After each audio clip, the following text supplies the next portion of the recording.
500 কোটি রুপি মূল্যের মহামূল্যবান হীরা চুরি করার জন্য এক আন্ডারওয়ার্ল্ড মাফিয়া হায়ার করে এক দুর্ধর্ষ চোর রেহানকে, যে সেই হীরা চুরি করতে এসে প্রেমে পড়ে যায় ওই মাফিয়ার ওয়াইফের।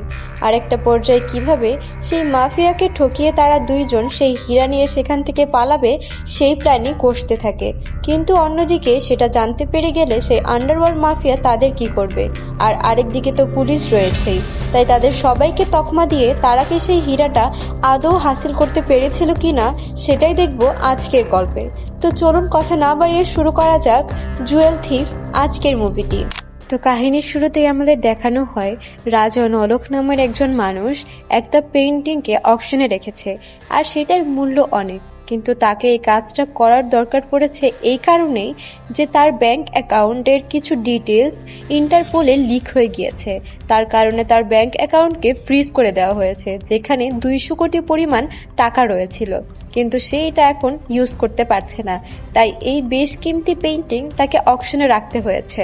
তার এই বিষয়ে প্রচুর পরিমাণে ক্ষোভ ছিল, তাই তার চিফ অ্যাকাউন্টেন্ট, যে তার সব ফাইন্যান্সিয়াল ডিটেলস হ্যান্ডেল করত, তাকে সে মেরে ফেলে। তখন সে অকশনে একজন মহিলা আসে যার নাম থাকে মিসেস লোবো।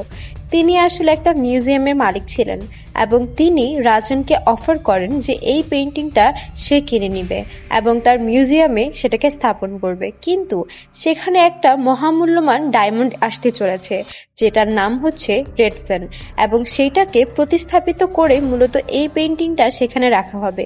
সেইটা মূলত কিছু দিনের জন্য আসছে, তাই সেটা যখন এখান থেকে চলে যাবে দেশের বাহিরে, তখন সেই খালি জায়গাটাকে এই পেইন্টিং দিয়ে পূরণ করা হবে। কিন্তু মিস লোবো যখন এইসব কথা বলে চলে যায়, তখন রাজনের মাথায় শুধু ঘুরপাক খেতে থাকে সেই মহামূল্যবান হীরার কথা। আসলে রেডসন ছিল একটা মহামূল্যবান হীরা, যেটা মূলত আফ্রিকার আওতাধীন, অর্থাৎ আফ্রিকার সম্পদও বলা চলে, যাকে আফ্রিকার কোহিনুরও বলা হয়। সেইটাকে মূলত প্রদর্শনীর জন্য ইন্ডিয়াতে আনা হবে। তখন সে একটা বুদ্ধি কষে ফেলে যে তাকে এই হীরাটা চুরি করতে হবে, আর সেই কাজটা একা করতে পারবে না। সেটা করার জন্য তার খুবই একটা দুর্ধর্ষ চোরকে প্রয়োজন। তখনই তার মাথায় একটা নামই আসে, যে রেহান রয়, মূলত এই কাহিনীর হিরো, এবং তার সাথে সে আগেও চুরি করেছে, তাই তাকেই এই প্ল্যানে সামিল করলেই এটা সাকসেসফুল হবে। অন্যদিকে আমাদের রেহান রয়কে দেখানো হয় যে মূলত এখন বুদাপেস্টে রয়েছে, আর সে মাত্রই একটা মহামূল্যবান একটা হীরা চুরি করেছে। আর সেখানে সেই হীরা চুরি করলেও তার পিছনে সবসময় ইন্ডিয়ান এজেন্টস পড়েই থাকতো, কারণ যেহেতু সে একটা ইন্ডিয়ান চোর ছিল। কিন্তু তার মাথার বুদ্ধি খুবই তীক্ষ্ণ ছিল, এবং যে কোনো বিবেচনা করার বুদ্ধিও তার মাথায় প্রচুর ছিল, তাই তার কাছে সবকিছুর ইনফরমেশন আগে থেকেই থাকতো, আর সে সবকিছু খুব নিখুঁতভাবে করতে পারত। তারপরে একদিন হঠাৎ বুদাপেস্টে সে একটা খুব পরিচিত চেহারা দেখতে পায়, যেটা আর কেউ নয়, রেহানের ছোট ভাই ছিল। সে যখন তার ভাইকে দেখে জিজ্ঞেস করে যে তুমি এখানে কি করছো, সে কিছুটা অবাক ছিল। তার ভাই তাকে বলে যে কিছুদিন আগে আমাদের বাড়িতে কিছু লোক এসেছিল বাবার সাথে দেখা করার জন্য। তারাই বলে যে তার বাবার চ্যারিটির হসপিটালের জন্য তারা কিছু টাকা ডোনেট করবে। যখন টাকার অ্যামাউন্টটা বলে, তারা দুজনে অবাক হয়ে যায়, অর্থাৎ রেহানের ছোট ভাই আর তার বাবা। তারা বলে যে তারা 10 কোটি টাকা ডোনেট করতে চায়। তখন তারা ভাবে যে হ্যাঁ, তারা হয়তো ভালো কোনো কিছুর জন্য এখানে এসেছে আর আমাদের আসলেই সাহায্য করতে চায়।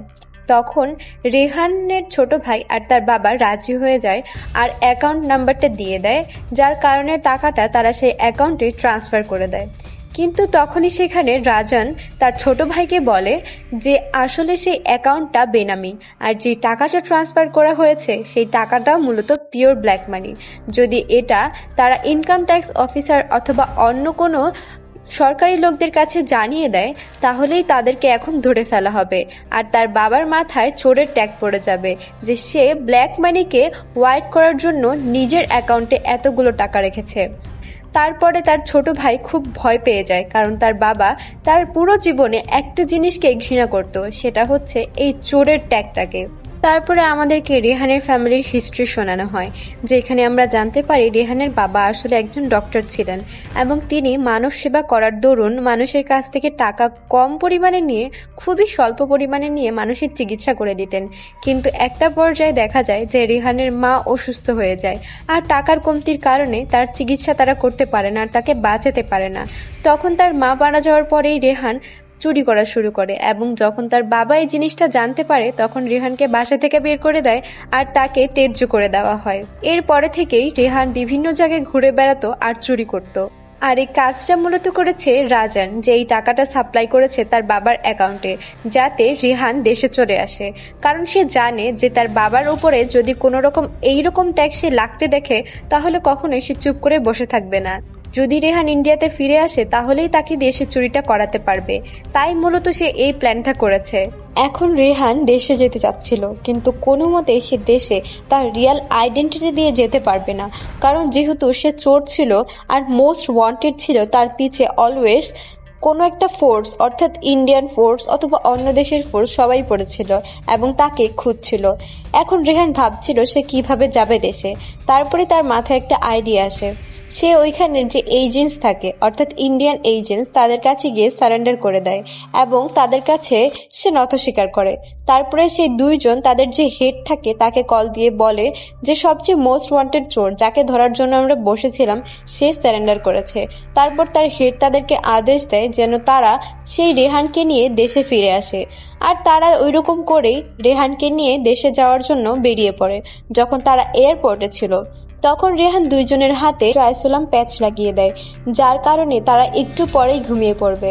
আর যখন তারা একটু পরে ঘুমিয়ে পড়ে তখনই রেহান সেখান থেকে বেরিয়ে আস্তে ধীরে নিজের গেটআপটা চেঞ্জ করে পাগড়ি পরে সেখান থেকে চুপচাপ বেরিয়ে পড়ে, আর তাকে কেউ ধরতেও পারে না। অন্যদিকে বিক্রম সেখানে এসে দেখতে পারে যে তার দুই এজেন্ট সেখানে ঘুমিয়ে রয়েছে, আর সেখান থেকে রেহান চলে গিয়েছে। রেহান তার ভেস্টটা বদলিয়ে সেখান থেকে বের হয়ে যাওয়ার পরে সে ইন্ডিয়াতে চলে আসে, আর আসার পরে রাজা নলকের কাছে আসে। সেখানে আসার পরে সে তাকে জিজ্ঞেস করে যে তুমি এমনটা কেন করলে। তখন সে গ্যাংস্টার রেহানকে বলে যে আমি চাই তুমি ওই রেড সান যেই ডায়মন্ডটা আছে সেটাকে চুরি করে আমার কাছে এনে দাও, যার বদলে আমি তোমার বাবার অ্যাকাউন্টে অলরেডি 10 কোটি টাকা ট্রান্সফার করে দিয়েছি, আর তোমার ফ্যামিলির উপরেও কোনো ট্যাগ লাগতে দিব না, আর তোমার ফ্যামিলিকেও কোনো রকম ক্ষতি করব না। তখন রেহান বলে যে আমি এর বিনিময়ে করব না, তোমাকে এর অর্ধেকটা পরিমাণ, অর্থাৎ ওই ডায়মন্ডের দাম তো 500 কোটি টাকা, তাই তোমাকে অন্তত 250 কোটি টাকা আমাকে দিতে হবে। সেখানে রাজান তাকে মিথ্যা কথা বলে দেয় যে হ্যাঁ সেই ডিলে রাজি হয়েছে, কিন্তু আসলে রাজান ভেতরে ভিতরে অন্য কিছুই ভাবছিল। তারপরে সে রেহানকে বলে যে যেহেতু তুমি একটা ওয়ান্টেড চোর, তাই তুমি এখন আমার বাংলোতেই থাকবে, কারণ তুমি বাহিরে গেলে তোমাকে যে কেউ ধরে ফেলতে পারে, তাই আমার বাংলোতে থাকাই তোমার জন্য সেফ হবে। সেখানে রেহানের পরিচয় হয় সেই গ্যাংস্টারের ওয়াইফের সাথে। আসলে তার ওয়াইফের সাথে সে খুব বাজে আচরণ করত আর তার উপর জুলুম করত। সেটা দেখে রেহানের কোথাও না কোথাও খারাপ লাগতে শুরু করে। এরপরে আমাদের দেখানো হয় যে রাজান আর রেহান দুইজনে মিলেই ওই হীরাটা চুরি করার প্ল্যান শুরু করে দেয়। তারা প্রথমে জেনিফার লোবোর ওই যে মিউজিয়ামটা আছে সেটা ভিজিট করার জন্য চলে যায়। সেখানে যাওয়ার পরে আশেপাশটা তারা ভালোভাবেই দেখতে শুরু করে, আর তারা দুইটা লুপ হোল পায় যেখানে মূলত ওই হীরাটাকে সুন্দরভাবে লেজার দিয়ে প্রোটেক্ট করা আছে, আর সেখানে সিসিটিভিও আছে। তারা বুঝতে পারে যে সিসিটিভি ক্যামেরাতে একটা জায়গা এরকম রয়েছে যেটা 4 সেকেন্ডের জন্য কভার আপ হয় না। তার আরেকটা জিনিস নোটিস করে যে সেখানে যে লেজারগুলো রয়েছে সেটার সিস্টেমটা ডেভেলপ হয়েছিল মূলত ক্যালিফোর্নিয়াতে, তাই তার যে সিস্টেমটা সেটা প্রত্যেক রাত্রে একবার করে রিসেট দেওয়ার প্রয়োজন পড়ে, আর সেটা রিসেট দেওয়া হয় একটা পাসওয়ার্ডের মাধ্যমে, যে পাসওয়ার্ডটা মূলত জেনিফার লোবো প্রত্যেক রাতে সেট করে দেয়। আর তারা যদি সেই পাসওয়ার্ডটা জানতে পারে তাহলে এই লেজার সিস্টেমটা 6 মিনিটের জন্য বন্ধ করতে পারবে। এই সব কিছু আয়োজন করতে করতে তাদের 6 দিন সময় লেগে যায়। তখন দেখা যায় যে এই 6 দিনে রিহান জিনিসটা বুঝতে পেরে গিয়েছে যে রাজনের কাছে মানুষ মেরে ফেলা একটা খেলা মাত্র, আর কিছুই নয়। এমনকি সে তার ওয়াইফকেও প্রচুর পরিমাণে অত্যাচার করত, আর রেহান তার ওয়াইফকে ভালোবাসতে শুরু করেছিল। তাই সে এখন এই জিনিসটা ভাবতে থাকে যে কিভাবে তার ওয়াইফকে সে রাজনের কাছ থেকে দূরে নিয়ে যেতে পারে, আর সেই হীরাটাকেও তার হাতে না লাগতে দিতে পারে। অন্যদিকে আমাদের রাজনকে দেখানো হয় যেই মূলত ওই হীরাটা একটা খুবই মারাত্মক লোকের কাছে বিক্রি করার প্ল্যান করছিল, যে খুবই ভয়ানক ছিল। যদি সেই হীরাটা সে সময় মতো না পায় তাহলে সে রাজনকে মেরেও ফেলতে পারে, যার নাম ছিল মুসা। তারপরে আমাদের রেহানকে দেখানো হয়, যে মূলত সেই হীরাটা চুরি করার অ্যাক্টিং করছিল, কিন্তু হীরাটা সে আসলে চুরি করতে চাচ্ছিল না। রেহান তার এক ট্যাকি ফ্রেন্ডের কাছে যায়। সেখানে যাওয়ার পরে সে আর তার ফ্রেন্ড অনেক কিছু চেষ্টা করে সেই পাসওয়ার্ডটা বের করে ফেলে, যেটা মূলত ওই লেজারকে বন্ধ করার জন্য পাসওয়ার্ডটা ছিল। কিন্তু সেটা বের করার পরে সে একটা হোটেল রুমে যায়। যাওয়ার পরে সেই পাসওয়ার্ডটা একটা নিউজ পেপারের উপরে লিখে সেটাকে টুকরো টুকরো করে ডাস্টবিনের মধ্যে ফেলে দেয়। তারপরে সেখান থেকে রেহান বেরিয়ে পড়ে আর বিক্রমকে কল দিয়ে ওই হোটেলেরই একটা ফোন দিয়ে কল করে জানিয়ে দিয়ে যায় যে এখানে সে রয়েছে। তখনই বিক্রম সেখানে আসে। আসার পরে সেখানে রেহানকে তো পায় না, কিন্তু সেই ঘরটা সার্চ করার পরে ওই নিউজ পেপারের টুকরো অংশগুলো পায়। সেটাকে জোড়া লাগানোর পরে সে জানতে পারে যে এটা আসলে ওই পাসওয়ার্ডটাই যেটা মিসেস লোবোর ওই মিউজিয়ামে লাগানো হয়েছে। তারপরে সেইখানে তার ফোর্সকে খুব টাইট করে দেয়। তারা বুঝতে পারে যে রেহান সেখানে ওই ডায়মন্ডটা চুরি করতে আসবে। যখন রেহান ওই ডায়মন্ডটা চুরি করতে আসে তখন সে এইরকম অ্যাক্ট করে যে সে জানতোই না ওইখানে বিক্রমের ফোর্সেস থাকবে, আর ওইখানে বিক্রমের সাথে তার খুব একটা ফাইট হয় আর সে সেখান থেকে কোনো মতে বেরিয়ে পড়ে। অন্যদিকে রাজান এইসব কিছুতে রেগে রেহানকে নিয়ে আসে, আর সেখানে রেহানকে আনার পরে রেহানকে প্রচুর মারধর করা হয়, কারণ সে ওই রেড ডায়মন্ডটা চুরি করতে পারেনি। তারপর রেহান রাজানকে বলে যে আমাদের কাছে এখনো আরেকটা চান্স আছে, কারণ এখন এইসব কাণ্ডের পরে আফ্রিকার যে প্রিন্স রয়েছে সে এখন ইন্ডিয়াতে আসবে, কারণ সে ওই হীরাটাকে সেফলি নিয়ে যেতে চাইবে।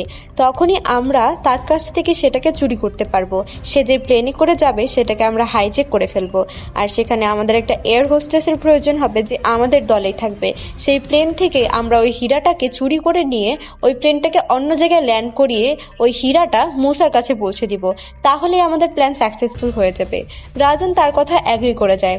তারপরে দেখা যায় যে সে রাজানকে বলে যে আমাদের ফেক এয়ার হোস্টেসের জন্য রাজানের ওয়াইফকে রেহান নিয়ে যেতে চায়, এবং রাজান এটাতে রাজিও হয়ে যায়। রাজান আরও বলে যে ওই ফ্লাইটে সেও থাকবে এবং তার আরেকটা বডিগার্ডও থাকবে। রেহান এতে রাজি হয়ে যায়। যেমন কথা তেমন কাজ। আসলে তার ফেক প্ল্যানটা এইরকম ছিল যে যেই প্লেনে করে সে আফ্রিকার প্রিন্স যাবে সেখানে সে একটা ডিভাইস লাগিয়ে দিবে, যার কারণে ওই প্লেনটা জ্যাম হয়ে যাবে আর সেটা চলবে না। তাই তাকে একটা নর্মাল ফ্লাইট ধরে আফ্রিকা ফেরত যেতে হবে, আর সেই ফ্লাইটেই রেহান একটা নর্মাল ফ্লাইট অ্যাটেন্ডেন্স হয়ে যাবে এবং সেখানে ওই এয়ার হোস্টেস থাকবে যে তাকে সাহায্য করবে, এবং সেখান থেকে ওই রেড হীরা সে চুরি করে ফেলবে। কিন্তু তার আসল প্ল্যানটা আমরা এখন জানতে পারবো। আসলে রেহান আর তার ট্যাকি বান্ধবী মিলে একটা ফেক ডায়মন্ড ক্রিয়েট করেছিল, অর্থাৎ বানিয়েছিল, আর তারা ইউকের হাই কমিশনারের ব্যাগেরও একটা ফেক কপি বানিয়েছিল। তাদের প্ল্যান ছিল যে তারা ওই হীরাটা ইউকের হাই কমিশনারের ব্যাগে রেখে দিবে, যেটা আসল ছিল, আর আসলটাকে রিপ্লেস করে ওই নকলটাকে প্রিন্সের ব্যাগের মধ্যে রেখে দিবে।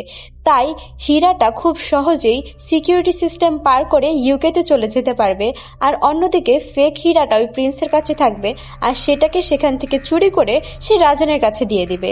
অন্যদিকে হীরাটাও তার হাতে লাগবে না। ওই প্লেনের মধ্যে গিয়ে রেহান ওই যে ইউকের কমিশনারের ব্যাগ ছিল সেটার মধ্যে আসল ডায়মন্ডটা রেখে দেয়, আর নকল ডায়মন্ডটা ওই অ্যানাদার ব্যাগের মধ্যে শিফট করে দেয়। তারপরে সেই প্লেনটাকে হাইজ্যাক করে তারা ইস্তাম্বুলে ল্যান্ড করায়। আসলে ইস্তাম্বুলেই মুসা থাকতো, যার কাছে রাজান ওই হীরাটা বিক্রি করতে চেয়েছিল। যখন সেখানে ল্যান্ড করানোর পরে ওই হীরাটা নিয়ে রাজান চলে যায়, সেখানে দেখানো হয় যে ওই হীরাটা মুসা যখন যাচাই করে সে জানতে পারে এটা পুরোটাই নকল। আর অন্যদিকে এই সব কিছু সম্পর্কে যখন রাজান জানতে পারে, তার সাথে আর রেহানের সাথে একটা ফাইট হয়ে যায়। কিন্তু রেহান তখন রাজানকে সেখানে বেঁধে ঘর থেকে বের হয়ে যায়, আর সেখানে একটা ফ্লেমেবল গ্যাস ছড়িয়ে দিয়ে চলে যায়। অন্যদিকে মুসা যখন রাজানের কাছে আসে, সে তাকে এটার জন্য মেরেই ফেলবে। এমন পর্যায়ে রাজান বলে যে আমি তো মারাই যাচ্ছি, আমার শেষ একটা ইচ্ছা কি আপনি পূরণ করবেন না? সে বলে যে আমি একটা সিগারেট খেতে চাই, আমার সিগারেটে একটু লাইট ধরিয়ে দিন, আগুন ধরিয়ে দিন। আর সেখানে তো ফ্লেমেবল গ্যাস এমনিই ছড়িয়ে আছে। যখন আগুনটা ধরানো হয় তখন মুসাও সেখানে মারা যায়, আর রাজানে সেখানে মারা যায় প্রচুর একটা ব্লাস্টের মাধ্যমে। আর অন্যদিকে রেহান ইউনাইটেড স্টেটসে চলে যায়। সেখানে যাওয়ার পরে যেই হীরাটাকে সে চেঞ্জ করে দিয়েছিল ওই কমিশনারের ব্যাগের মধ্যে, সেইটাকে তার রুম থেকে, অর্থাৎ সে তো একটা হোটেলে গিয়ে উঠেছিল, সেই রুম থেকে গিয়ে সুন্দর করে বের করে নিয়ে চলে আসে। আর এমনকি ওই গ্যাংস্টার ওয়াইফকেও সে নিয়ে চলে যায়। তো মুভিটা এখানেই শেষ হয়ে যায়। মুভিটা কেমন লাগলো সেটা অবশ্যই আমাদের কমেন্ট করে জানাবেন। আর এইরকম আরও মুভির এক্সপ্লেনেশন পাওয়ার জন্য আমাদের চ্যানেলটিকে সাবস্ক্রাইব করে রাখবেন। এতক্ষণ সাথে থাকার জন্য আপনাদের সবাইকে অসংখ্য ধন্যবাদ।